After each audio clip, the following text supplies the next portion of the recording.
হয়েছে, জামাতের ঘাড়ে চাপানো হয়েছে। আজকে আপনারা একটা বছর তো উপলব্ধি করছেন জামাত ইসলামী যে যা খায় 2-1 ঘন্টার ভিতরে, আধা ঘন্টার ভিতরে তার ঢেক ওঠে। কিন্তু জামাত ইসলাম যদি এটাই করতো তাহলে এই 12-14 মাস চলে মনে হয় সম্ভবত। এই 14 মাসে 14টা সংবাদ অন্তত শুনতে পারতেন, 14টা কিঞ্চিত শুনতে পারেন একটা।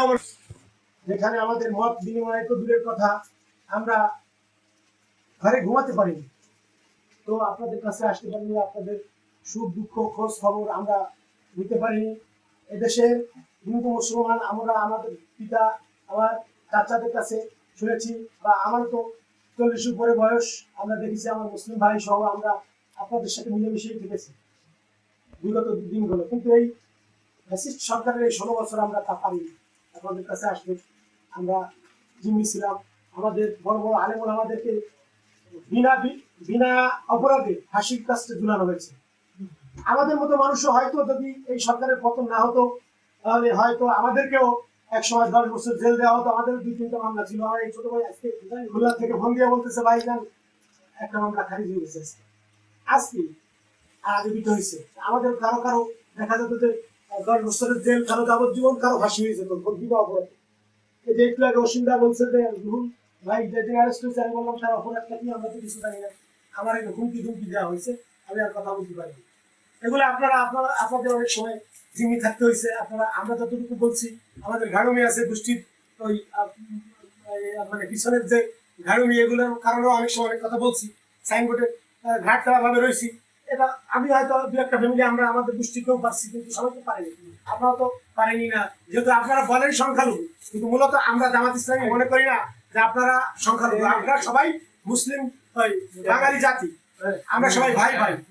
আমরা বরং জামাত ইসলামী আমি মনে করি 16 বছর সংখ্যালঘু ছিল এই দেশে। আপনারা হিসাব করলে বুঝতে পারবেন যে আসলে বাংলার আমরা যেটা উপলব্ধি করছি যে আমরাই সংখ্যালঘু ছিলাম এই দেশে। তো যাই হোক, আমরা আপনাদের সুখ দুঃখ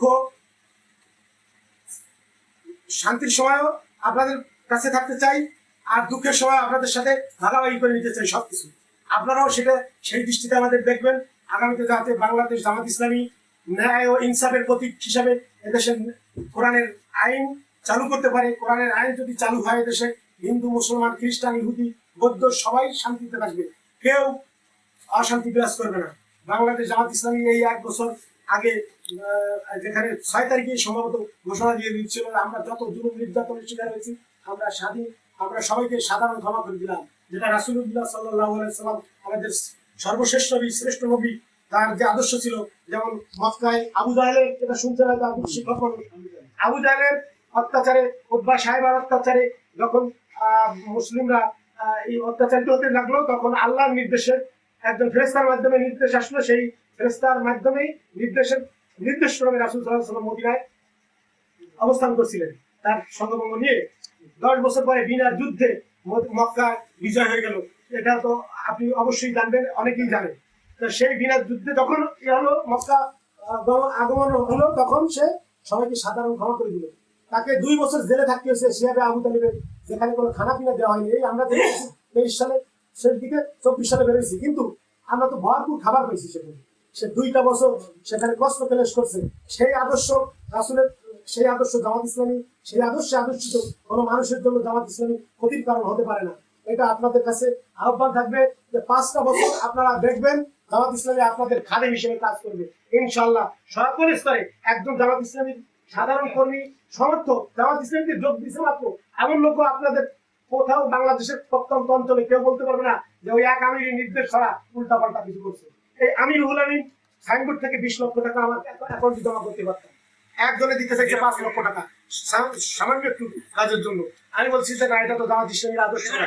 আমাদের বিগত পূর্বপুরুষরাও যদি ভুল করে থাকে, কারোবার কাছে অন্যায়, কারো পরে যদি অন্যায় ভাবে একটা বাড়ি দিয়ে থাকতে পারে, বিগত আমল ছিল সেই জাহিলি যুগের কায়দায়। কিন্তু এখন আমরা জামাত ইসলামীর ছায়াতলে এসে আমরা আস্তে আস্তে কোরআন পড়া, কোরআন জানা, কোরআন শোনা, হাদিস জানা, রাসূলের হাদিস, এগুলো আস্তে আস্তে পড়তে শিখেছি, জানতে শিখেছি, আমরা বুঝতে শিখেছি। এর কারণে আমরা সেই আদর্শ লালন পালন করি না, আমাদের দেহে লালন পালন করি সেই মুহাম্মদের আদর্শ। আমরা এদেশে শান্তি কায়েম করতে চাই, এদেশের মানুষ সবাই শান্তিতে থাকবে। আপনারা আপনাদের ধর্ম উপাসনালয়ের বাড়িতে আপনারা যেখানে মন চায় সেখানে আপনাদের শান্তি শৃঙ্খলা ভাবে জামাত ইসলামী ক্ষমতা আসলে পালন করবেন, সহায়তা দিবে জামাত ইসলামী। আমরা দিব, আমরা এই অঞ্চলে দিব। যে কুচ্ছাগুলো আমাদের রটনা করা হয়েছে, এই কুচ্ছাগুলা একটা একটা করে আপনারা এই যে কজন আছেন, যত মানুষ আছি, আমিও আমার কোনো আত্মীয়র কাছে, আমি 96 সালে শিবিরের সাথে সম্পৃক্ত পরে জামাত ইসলামী। এখন আমি জানি না আয়োজক কেউ, আমার আত্মীয় বলছে ওই চিটাগাং থেকে যে একজন শিবির একজন মানুষকে অন্যায়ভাবে হত্যা করছে, একজনকে রক করছে। আপনারা শুনবেন, আপনারা দেখেন নাই, খালি শুনছেন, আপনার আত্মীয় স্বজনেও দেখে নাই, কেউ দেখেনি, কিন্তু এটা চাপানো হয়েছে তাদের গাড়ি করছে ওরা, আবরারে হত্যা করছে ওরা, ওই যেটা ওরা করছে সেটাই শিবিরের গাড়ি চাপানো হয়েছে, জামাতের গাড়ি চাপানো হয়েছে।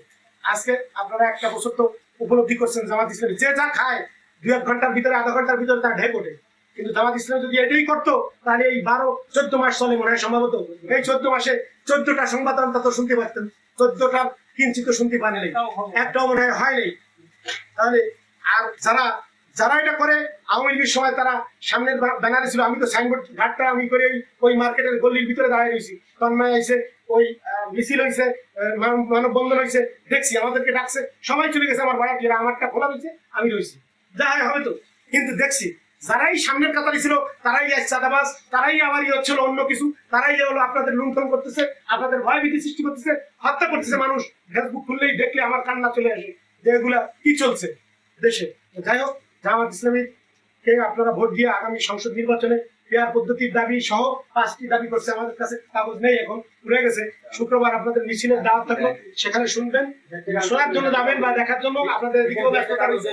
তারপরেও আগামী সবাই পড়ুক পেয়ার পদ্ধতি এবং লেভেল শব্দটা, এটা অর্থ হচ্ছে না সম্ভবত যে স্বাধীনভাবে সবাই ভোট দিয়ে আসতে আসতে আবার বাড়ি চলে আসবে, এগুলো হ্যাঁ, এবং সংস্কার এবং বিচার, এই যে 5ই আগস্টের যে জুলাইয়ের যে অত্যাচার, আগের অত্যাচার মিলে এর বিচার, এগুলো করেই জামাত ইসলামী এই দাবিটা করছে। আর পেয়ার পদ্ধতি তো আপনারা অবশ্যই জানেন, আর কেউ না জানলেও মাস্টারদা, জি জি, সকল দলের সমন্বয়ে সেভাবে দাবি দেওয়া নিয়ে এই সর্বোচ্চ সারা বাংলাদেশে জেলা পর্যায়ে এবং উপজেলা পর্যায়ে মিছিল হবে এই দিনকে, আর এই বক্তব্য হবে এই 5টি বিষয় পরে, আপনাদের দাওয়াত থাকলো। আর আগামী দিনতে আবারও বলি যে জামাত ইসলামীকে ভোট দিয়ে এই 1 বছর তো দেখছেন, এই অনুযায়ী থাকবে, আরো ভালো হবে। এবং জামাত ইসলামীর আমির বলছে যে প্রত্যেকটা চৌকিদারকে গ্রামের চাবি দিয়ে দেওয়া হবে, তার মানে কি বুঝাইছে, এটা আপনারাও বোঝেন, আমরাও বুঝি। এভাবে করে জামাত ইসলামী আপনাদেরকে মূল্যায়ন করবে, সকল ধর্ম বর্ণ নির্বিশেষে সবাইকে সমান চোখে দেখবে, এবং শান্তিতে আমরা ইনশাল্লাহ থাকতে পারবো। বিগত 5 বছরের পরের বিগত বছরগুলো কি সিদ্ধান্ত, সেটা তখনই চলে আসবে আমাদের। আর এই দাবি রেখে আমি আমার সংক্ষিপ্ত কথা এখানে শেষ করছি। ভুল ত্রুটি আমার দৃষ্টিতে রাখবেন।